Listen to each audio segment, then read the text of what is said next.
de una premisa que no coincidía con la realidad. ¿Cuál es esa premisa de que el dueño de la gran fábrica, el dueño de la gran industria manufacturera, se encuentra en un plano de igualdad con el hombre analfabeto, andrajoso, que tiene 7 hijos y que no sabe ni siquiera qué es un contrato de locación de servicio y se vincula con esa persona por necesidad? El derecho al trabajo nace a partir de regular una situación de desigualdad, como ustedes saben, no es ningún secreto, ya cursaron la materia.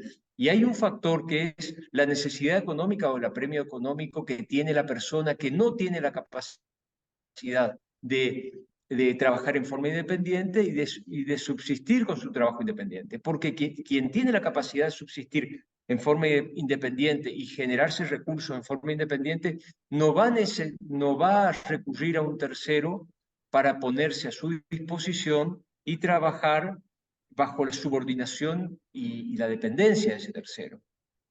Pero la mayoría de las personas no tienen las cualidades, no tienen los recursos, no tienen la disponibilidad quizás económica, intelectual, las distintas herramientas que pueden hacer que una mujer, un hombre pueda decir yo soy un pequeño capitalista o soy lo que se dice ahora. Vieron que los pequeños capitalistas ahora le dicen microemprendedores, término del siglo XXI. Son Doctor, pequeños esas capitalistas, es personas lo no que se están, llamaba. perdone que le interrumpa, esas personas no están dentro del paraguas del Sí. derecho del trabajo, ¿no es cierto? Las personas independientes. Bueno, le agradezco la pregunta, Patricio. Ustedes se van a encontrar con que hay que el trabajo, van a encontrar muchos conceptos de trabajo humano. Uno de los conceptos es aquella actividad física e intelectual del ser humano destinada a cambiar la realidad. Ese es un concepto bastante extendido, pero ustedes pueden tener el concepto del autor que ustedes quieran. Ahora, el derecho al trabajo, como dice Patricio, protege a todas las personas que trabajan. Y el derecho, si bien la Constitución Nacional en el artículo 14 bis, ¿se acuerdan que el 14 bis, el 14 bis es incorporado por Alberdi o es incorporado posteriormente? Piensen, traten de acordarse constitucional. Posteriormente. Es Posteriormente fue el posterior. Con la reforma del Es de la 53. Constitución de 1800, perdón. Con la reforma del 49 se establecen los primeros derechos sociales del trabajador, pero con la revolución del 55 queda derogada la reforma. Después Edgar del está hablando. 53, doctor, después de la Constitución del ¿Quién está 53. hablando? ¿Quién estaba hablando? Beretta Edgar, doctor. Prenda el video, Edgar. Encienda el video. O habilita el video, no sé. Si no, le decía que con la reforma del Constitución El video, Edgar, si puede encender el video para verlo. está encendido, Ahí doctor. está. Ahí está, ahí lo veo, ahí lo veo. La reforma, ¿Cómo es la historia, Edgar? A ver, adelante. la historia del 14 bis nace en Chicago en 1880, en la década del 1880. De ahí empiezan a surgir los derechos sociales del trabajador que se van plasmando en distintas leyes en la Argentina durante la época de Irigoyen, pero que no fueron puestas en prácticas. Con la Revolución del 43 empiezan a ponerse en prácticas algunas de esas leyes que termina con la reforma del 49 y la incorporación de los derechos sociales a la Constitución, que la Revolución del 45 primeramente los anula, pero que la reforma del 57 lo establece como el 14 bis actual. Doctor, tengo una duda.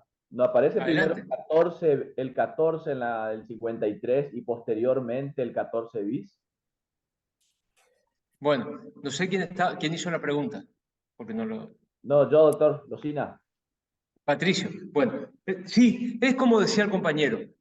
En la Argentina las primeras leyes laborales, las primeras normas de rango laborales son de rango legal. Es decir, como decíamos en la clase anterior, no sé si me escuchan allí. Sí, se escucha, doctor.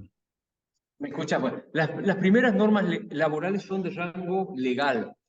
Ley de descanso dominical que promueve Alfredo Palacios, ley de la silla, ley de protección de la mujer embarazada y del menor, luego la primera ley de accidente de trabajo, 1929, que es el mayor logro en materia de normas legales, la ley de jornada legal de Hipólito Yrigoyen, pero no llegan a aplicarse porque ¿qué pasa con Hipólito Yrigoyen? Él consigue y se dicta esa ley en 1929. ¿Qué pasa con Hipólito Yrigoyen al año siguiente? ¿Qué pasa? Es destituido Fue por un derrocado. golpe de Es Estado. destituido, es derrocado. Esa norma no llega a implementarse. Recién tiene que pasar lo que se llama la década infame para que la revolución del 43 comience a implementar todo ese bagaje de normas que ya se habían dictado y básicamente le implementan primero en las grandes ciudades y luego fueron extendiéndose a las capitales de provincia y luego al interior.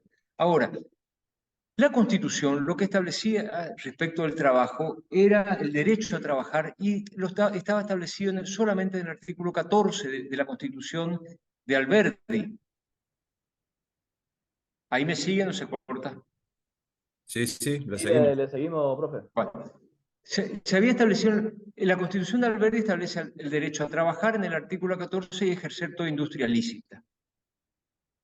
Cuando en la Argentina surge el denominado constitucionalismo social, como dijo hoy el compañero, en 1949, con la reforma constitucional de 1949. El constitucionalismo social es una creación argentina, no. El constitucionalismo social es un fenómeno que consiste en incorporar normas constitucionales, normas laborales y de la seguridad social a las constituciones. Es decir, darle un rango superior al que tenía, un superior al legal. Empezó con la Revolución Mexicana, en la Constitución Mexicana de Querétaro, sigue con la Constitución de Weimar en Alemania, ¿se acuerdan? Termina la Primera Guerra Mundial y renuncia al Kaiser y nace la República de Weimar, allí nace se reforma la Constitución alemana y en la Argentina se da por iniciativa del general Perón en 1949. ¿Qué pasa con esa Constitución de 1949 que incorpora derechos laborales y la seguridad social? ¿Se mantiene vigente o fue dejada sin efecto por alguna norma? ¿Quién se acuerda de eso? Después de la revolución del 55, en el 56 se deja sin efecto. Exacto, exacto. La revolución, ¿se acuerdan la revolución de Lonardi, de Rojas, de Aramburu, que se autodenominó Revolución Libertadora? Libertadora, sí.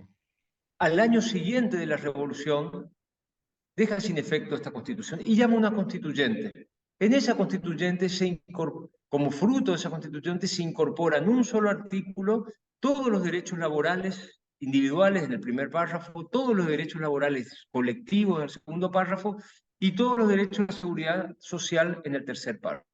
Ese es el artículo 14 bis, que ustedes habrán estudiado seguramente cuando vieron derecho constitucional. ¿Me escuchan o se corta el audio? No, Se le corta un escuchamos poquito, bien, profe, pero se escucha corta, bien. pues. Bueno, entonces, ¿cómo nos situamos? ¿Qué pasa con la normativa? ¿Qué es el 14 bis? Y el 14 bis, ¿saben ustedes lo que es el Martín Fierro? ¿Escucharon hablar alguna vez la obra de José Hernández? Estoy porque he venido, aquí estoy. Sí, profe. ¿Conocen el Martín Fierro? ¿Habrán leído, habrán escuchado Sí, hablar sí. del Martín Sí, Fierro? profe. Bueno.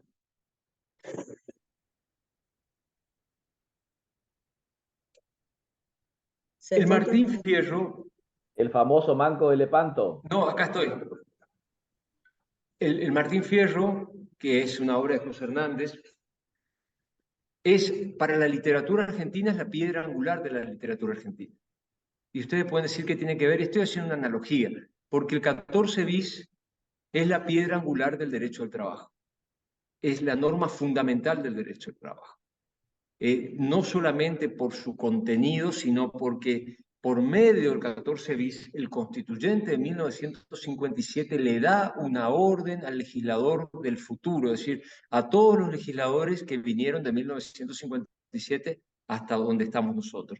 ¿Y qué le ordena? Le da un mandato claro, le dice, señor legislador, proteja el trabajo en sus diversas formas y hágalo a través de las leyes. Y le establece pautas de cómo debe ser Allí nace el principio protectorio. Allí nace el principio protectorio.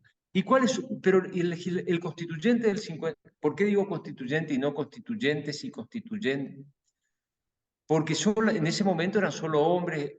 Fíjense que esa constituyente había sido formada solamente por hombres, las mujeres no tuvieron acceso a esa, ni siquiera fueron postulados por los partidos que participaron de esa constituyente. Esa constituyente, el constituyente de 1957 le da una orden al legislador, le da un mandato al legislador: proteja el trabajo en sus diversas formas y garantice, primero, condiciones dignas y equitativas de labor. ¿A qué se refiere, Mónica, con condiciones dignas y equitativas de labor?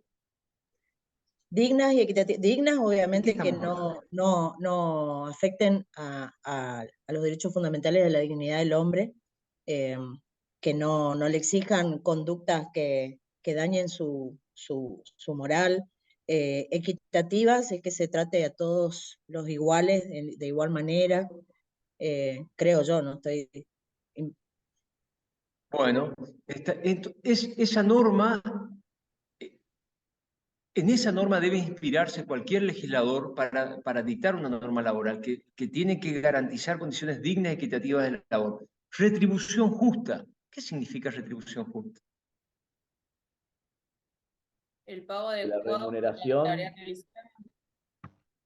Si a mí me pagan por pedalear 20 cuadras llevando helado para que una persona coma el helado desde la heladería hasta su casa, me pagan 10 pesos, ¿podemos hablar de una retribución justa?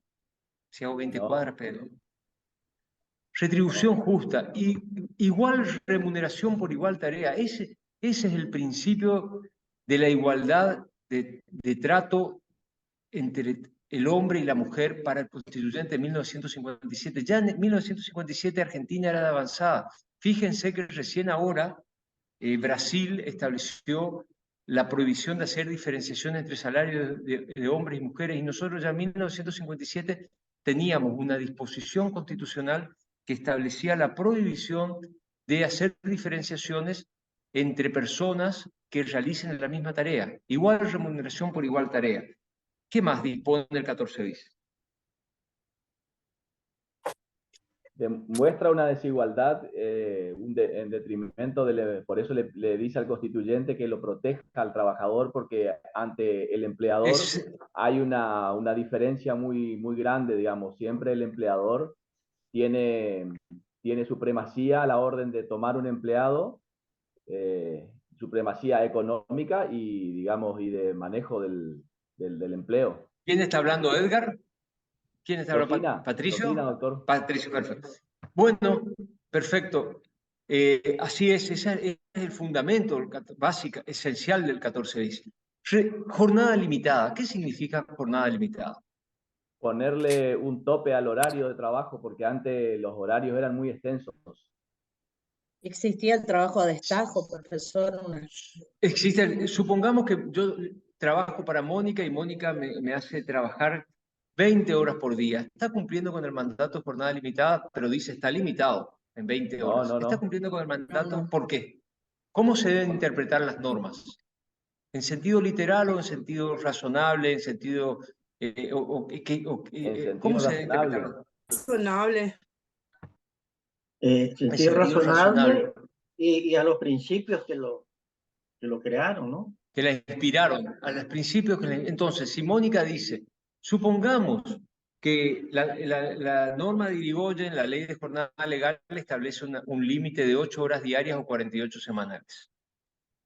Si bien la norma de Irigoyen es anterior a al 14 bis, cumple porque se entiende que cumple con el espíritu del constituyente del 57 que quería una jornada limitada. Pero supongamos que ahora se reforma. Supongamos que se dicta una norma y se deja sin efecto la ley de jornada legal, la 11.544, y se establece una jornada limitada de 20 horas diarias. Supongamos que la jornada, por ley se establece que no sea de 8 horas diarias, sino de 20, o no de 20, de 16 horas diarias. ¿Esa norma armonizaría con la Constitución Nacional? No, va en detrimento, doctor. Y se tiene que tomar la ley Porque benigna para el trabajador. Porque aparte bueno, el para los que artículo, empezaron a trabajar antes, pero para los que empiezan a trabajar con esta nueva norma, la situación Pero- puede ser distinta. Pero Distinto. el adelante, artículo Mónica. 14 bis también dice que además de la limitación de la jornada hay que asegurarle el descanso al trabajador. Bueno, supongamos pero dice de cuántas horas tiene que ser la jornada ¿Sabe- o el descanso la Constitución. No, pero si lo ¿Sabe lo que vinculamos pa- con la sabe dignidad lo que- humana, ¿Sabe lo que pasa, profesor? Adelante, Jorge, adelante. ¿Sabe lo que pasa, profesor? Que en realidad lo que ocurre es que el trabajador, si hay un límite de 18 o 20 horas, como usted dice, de trabajo, lo que espera o la expectativa del trabajador es que le alcance el salario, así la remuneración que él gana. Pero como eso no ocurre, todo lo que él trabaja además es como que va en contra del espíritu de la ley esa de la limitación de la jornada de trabajo. No sé si me entienden. Sí, sí, entiendo.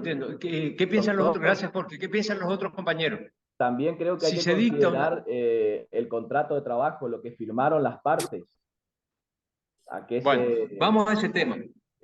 o los La contratos vez pasada le colectivos de dije que trabajo también, los La convenios vez pasada colectivos. hablamos de que el del derecho al trabajo hay varios mitos, digamos, que vamos a tratar de tratarlos, de abordarlos ahora. Uno de los mitos del derecho al trabajo o de las relaciones del trabajo es que el contrato de trabajo es un papel que se firma. Eso es un mito.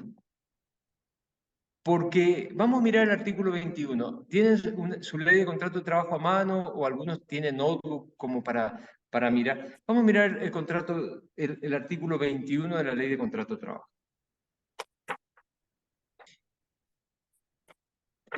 Si María Laura González me incorpora a la fotocopiadora que tiene, ¿de dónde es usted, María Laura? ¿De qué ciudad?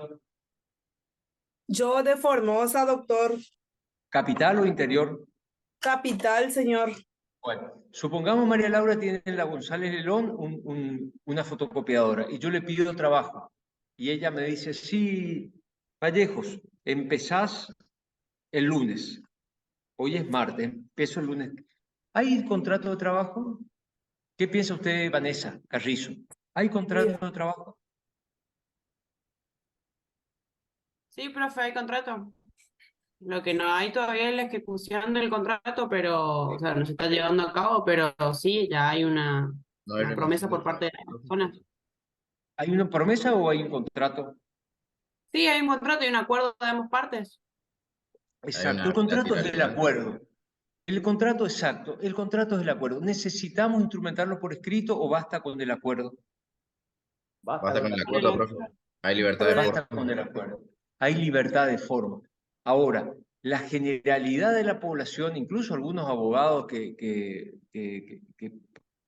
pasaron distraídos de derecho al trabajo, creen que el contrato tiene que ser por escrito y que si no se instrumenta por escrito no hay contrato de trabajo. No es así. El contrato de trabajo, como hay libertad de forma, se perfecciona con el simple acuerdo de partes. ¿Se fue María Laura? ¿Está todavía? Estoy acá, doctor. Bueno, supongamos que el lunes yo me presento a trabajar, trabajo el lunes, trabajo el martes, y el miércoles le digo, mire, María Laura, mañana va a venir mi hermano, que es parecido a mí, y va a trabajar él. Pero es parecido a mí, tenemos la misma sangre, el mismo apellido, no el mismo nombre, pero sí el mismo apellido. Así que mañana viene a trabajar él. ¿Cómo es el contrato de trabajo? ¿Es intuito personal o se puede transferir a otra persona? Es instituto personal. Fabricio, ¿qué significa intuito personal, como dice María Laura? ¿Qué significa intuito personal? Que solo va a tener efecto entre las partes que lo celebraron, profe. Y eso, No. eso es interpartem. Intuito personal, ¿qué significa? Que se tiene en cuenta las cualidades de la persona, doctor.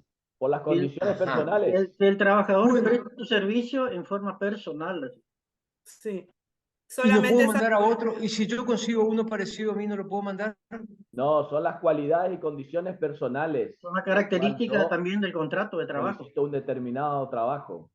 ¿Puedo Perfecto. repetirlo? El Cualidades. contrato de trabajo no es uno de los caracteres fundamentales del contrato de trabajo, si pueden anotar, después le vamos a preguntar obviamente, es que es intuito personal. ¿Qué significa? Que la persona del trabajador nunca puede sustituirse.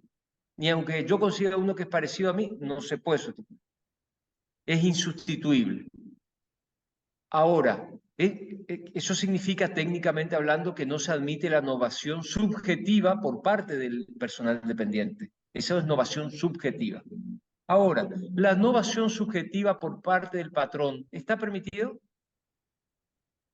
Sí, Piensen, doctor. tómense un- Sí, pero Sí, es una doctor. persona ¿Seguro? jurídica. Sí. Yo les voy a contar, yo soy de Corrientes, capital. En Corrientes había hace mucho tiempo una gran tienda que se llamaba Casa Tía. No sé si alguno de ustedes habrá escuchado hablar. Que quedaba por la calle Acá Junín de también, Corrientes. Tiendas israelíes acá también argentinas. hubo. Sí, acá también había en Bueno, Posada. cuando yo me recibo de abogado, viene una señora y me dice, desafortunadamente fue uno de los primeros casos porque fue algo que me costó enfocar, viene una señora y me dice, estamos hablando del 94, 95, viene una señora y me dice, mire, yo trabajo en Casa Tía, hoy fui a trabajar y cambiaron el cartel, en vez de decir Casa Tía, dice Supermercados Norte. Y cuando yo entré, me dijeron, mira, si querés seguir trabajando acá, vas a seguir, pero empezás de nuevo. Y yo le dije, no, yo quiero seguir trabajando y que me reconozca mi antigüedad. Y me dijeron, no, empezás de nuevo. Vas a tener tu sueldo básico, si no faltas tu adicional presentismo, pero el adicional antigüedad no, porque es un nuevo empleador y comienza de nuevo. Entonces nosotros nos fuimos ante la Autoridad Administrativa del Trabajo, es decir, el Ministerio de Trabajo, hicimos un reclamo y el empleador le reconoció su antigüedad y así continuó. Y no hubo problema y continuó. Es decir, se cambió la persona del patrón sin ni siquiera consultar al trabajador. Es decir, la persona del patrón puede cambiar. Ahora, la persona del empleador puede cambiar y el trabajador tiene que seguir trabajando siempre y cuando se mantengan las condiciones de trabajo.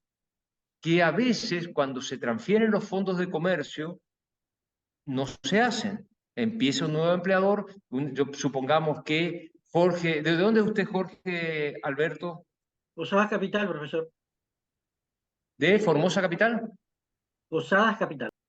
De Posada. Bueno, supongamos que Jorge gana la lotería, compra un supermercado y nos dice a todos, miren, a partir de ahora siguen trabajando, pero ustedes empiezan con la antigüedad de cero. Les mantengo, pero nosotros tenemos derecho a reclamar que nos mantengan el puesto de trabajo en las condiciones en que nosotros estamos trabajando. Y si no lo hace, podemos colocarnos en lo que se denomina situación de despido indirecto. ¿Qué es el despido indirecto? Cuando el trabajador o la trabajadora sufre un incumplimiento por parte de la patronal, un incumplimiento tan grave, casi imposible que pueda seguir trabajando. Y si se coloca en situación de despido directo, el trabajador o la trabajadora tiene derecho a que le paguen la indemnización por antigüedad como si lo hubiesen despedido. No sé si se entendió lo que dije, si no se entendió me dicen y explico de vuelta. ¿Cómo sería un ejemplo, profe? Patricio O está sea, hablando. Sí, profe. Patricio. Bueno, ¿podría seguir trabajando? Una vez indemnizado, ¿sigue trabajando igual o no? no, una vez Directamente no.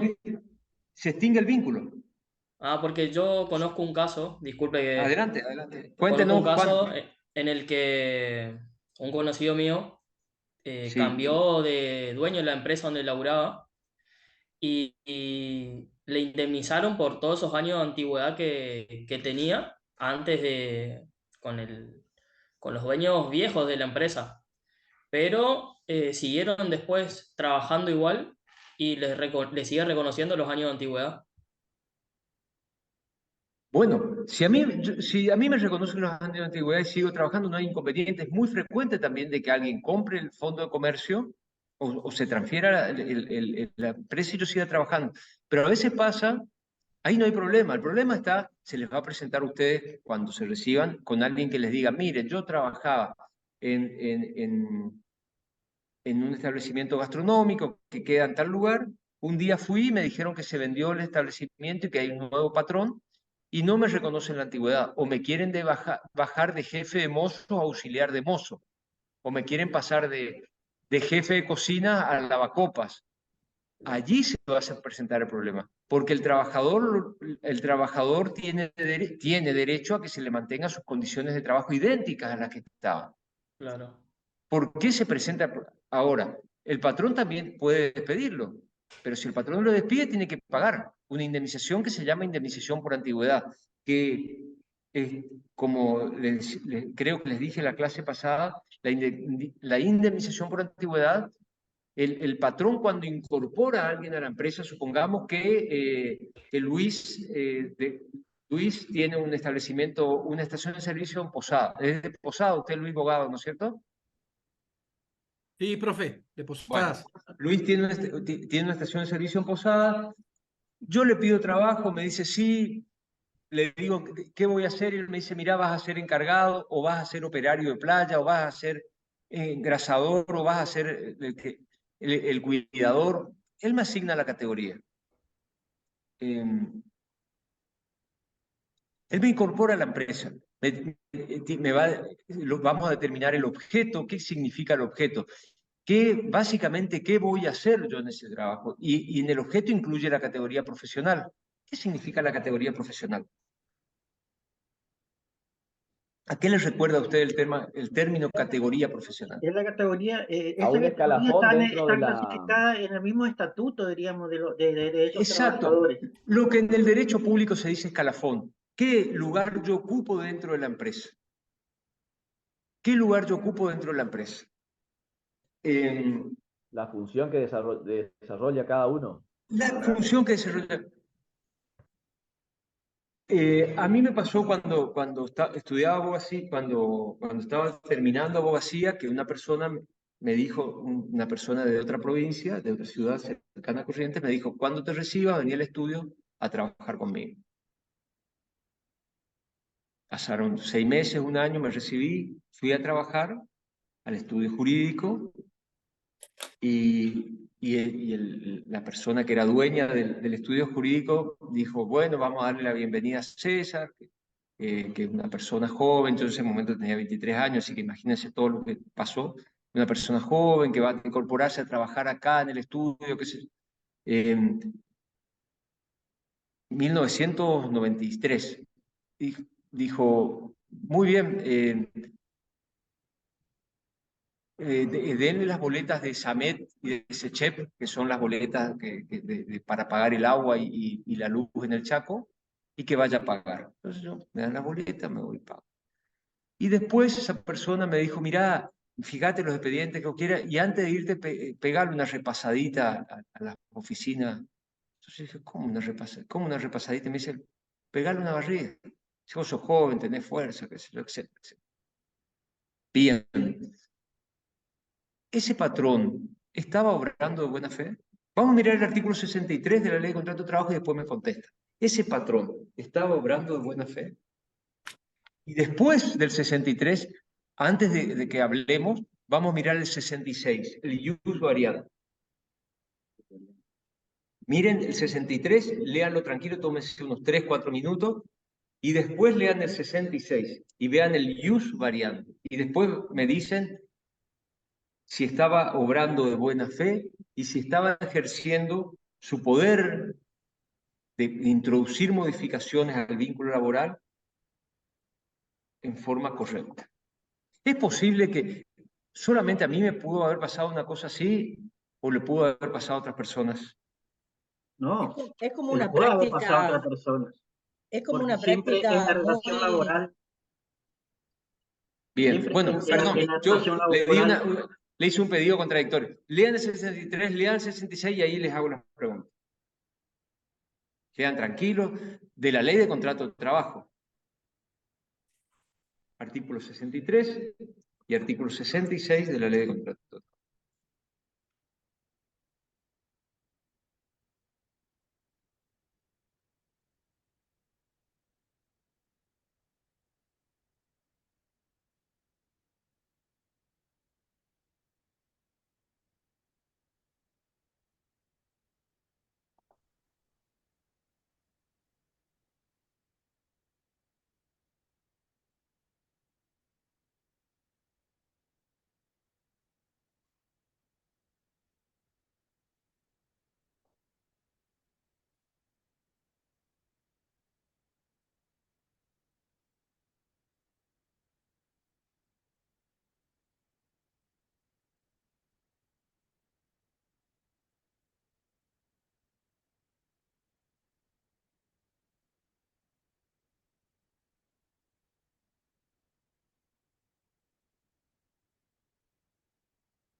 ¿Cómo debe obrar un patrón?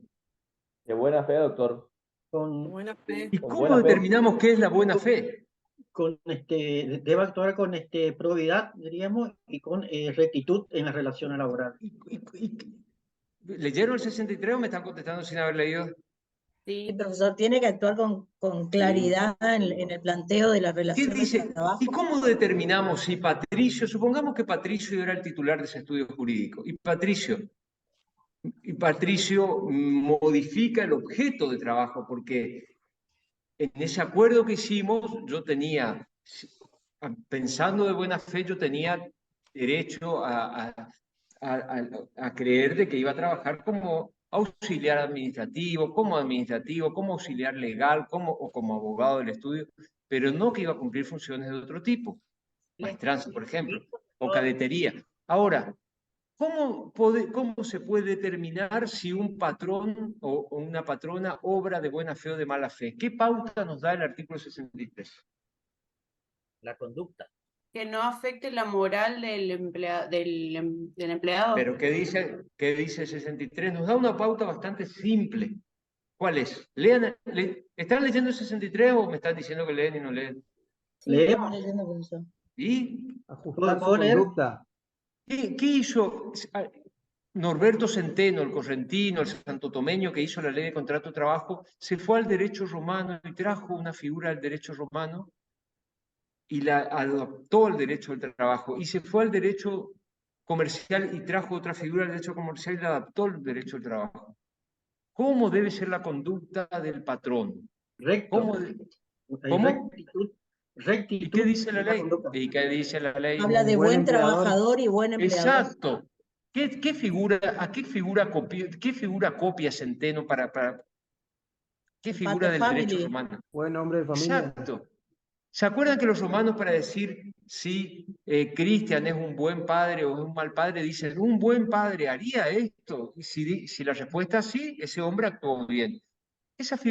Y en el derecho comercial dicen un buen comerciante tomaría estas medidas si la respuesta es sí, obró de buena fe, si la respuesta es no. Esa figura del buen padre de familia, del derecho romano y del derecho civil también, y del buen hombre de negocio, del derecho comercial, Centeno la toma y le incorpora el derecho al trabajo. Como es muy difícil evaluar, porque lo que para mí me puede parecer bien, para Patricio puede parecerle mal. Lo que para Mónica está bien, para Vanessa le puede parecer mal. Entonces se establece una figura ideal, la del buen trabajador y la del buen empleador, frente al trabajador de carne y hueso, frente al accionar concreto o a la omisión en lo concreto de un trabajador. Hay que preguntarse, ¿un buen trabajador me presentaría un certificado médico falso? Si la respuesta es no, significa que el trabajador obra de mala fe. De mala fe.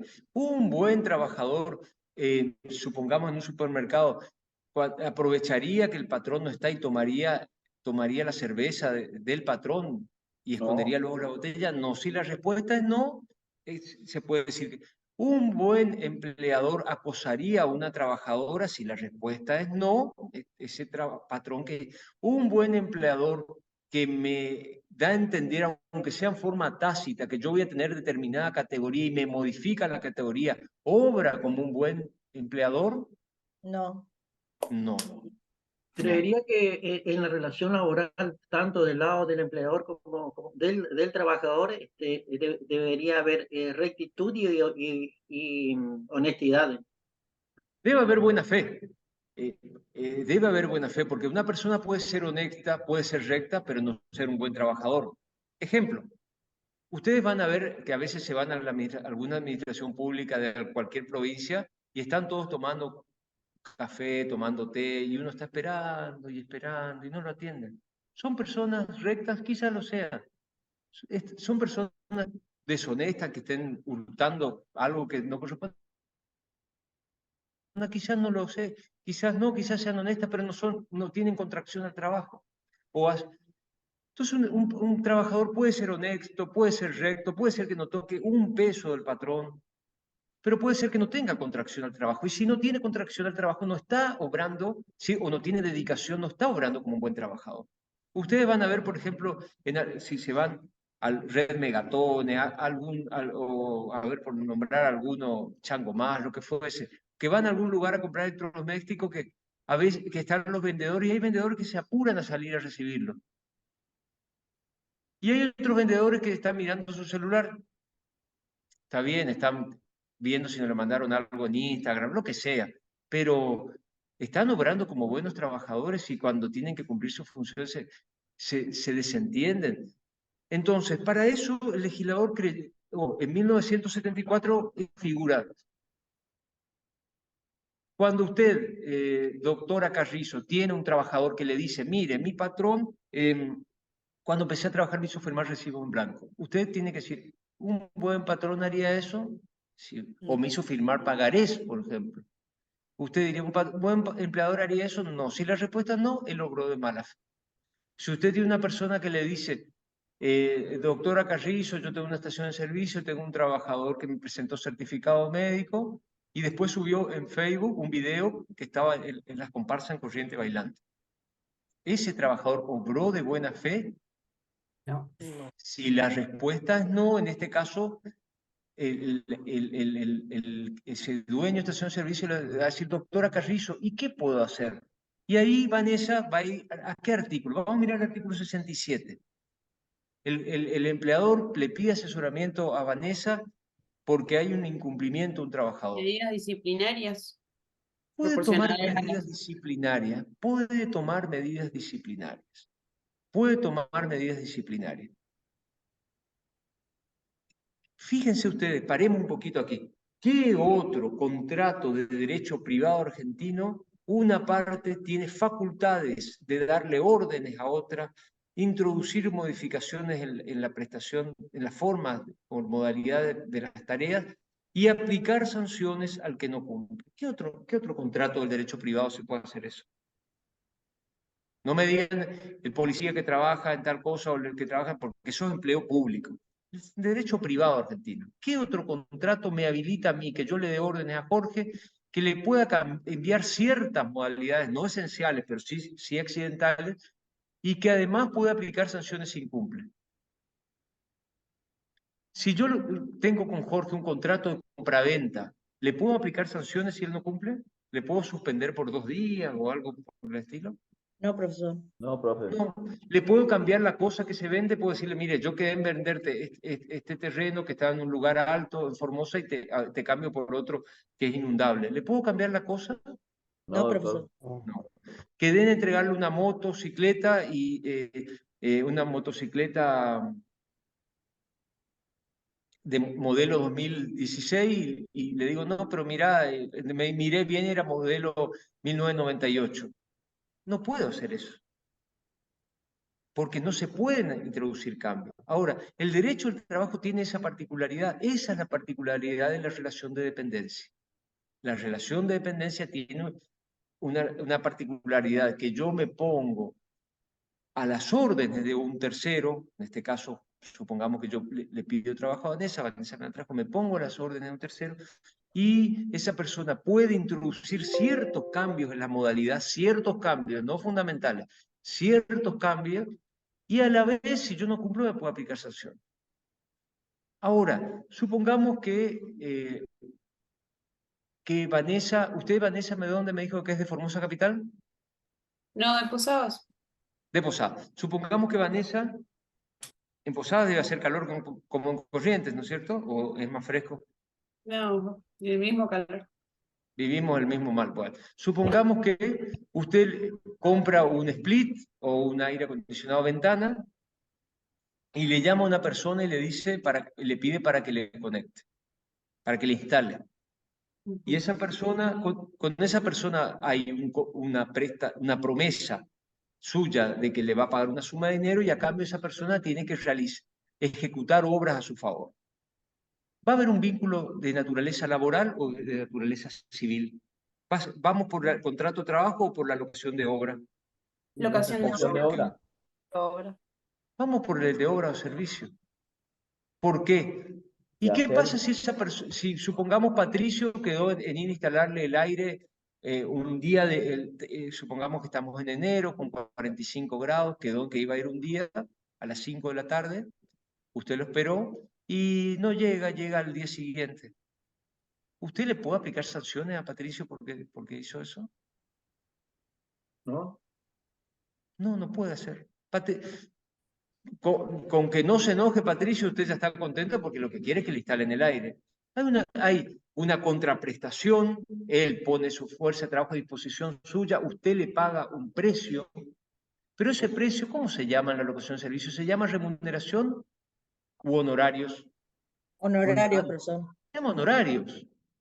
Se llaman honorarios. Porque las relaciones entre pares. No hay dependencia. Acá no sería relación de dependencia. En la locación de obra, en la locación de servicio, no es relación de dependencia, es una relación entre pares. Usted le dice a Patricio, ¿será que puede venir el martes? Y Patricio le dice, no, yo voy cuando pueda. Y cuando pueda le mando un mensajito y usted no es como en el contrato de trabajo le dice, no, Patricio, usted me viene a tal hora y me instala al aire. No, porque es un contrato civil de naturaleza. Sí. Consulto. Usted planteó va fulano de tal a instalar el aire, voy el martes, es una situación especial, vamos a decir, por única vez. Tengo un conocido justamente que es técnico en computación, yo ignoro todo lo que es informática, todo. Cuestión que él una vez al mes mantenimiento a todas las máquinas de una empresa grande, ¿no es cierto? De Sancor Salud, justamente. Hace mantenimiento una vez al mes, por lo general va la primera semana y hace mantenimiento, instalación, cosa de virus, todo. ¿Eso ya entra en un contrato de trabajo? Porque él tiene Mire, usted es Gabriel, ¿no es cierto? Exactamente, doctor. Sí, sí. El tema, Gabriel, es el siguiente. La ley de contrato de trabajo en el artículo 21 establece, y el artículo 22 establecen pautas. Básicamente, ¿cuáles son las pautas? Las pautas son de que si yo trabajo en forma subordinada a Mónica, es decir, que es subordinada bajo una relación de mando y obediencia a Mónica. Si yo trabajo en una relación de mando y obediencia para Mónica, hay contrato de trabajo. No exige forma, ni siquiera el periodo. El tema es el tipo de vínculo, relación de mando y obediencia. ¿Qué quiere decir de mando y obediencia? Si Mónica me dice, mira, venís tal día a tal hora y haces de tal forma, y ahí podría haber un contrato de trabajo.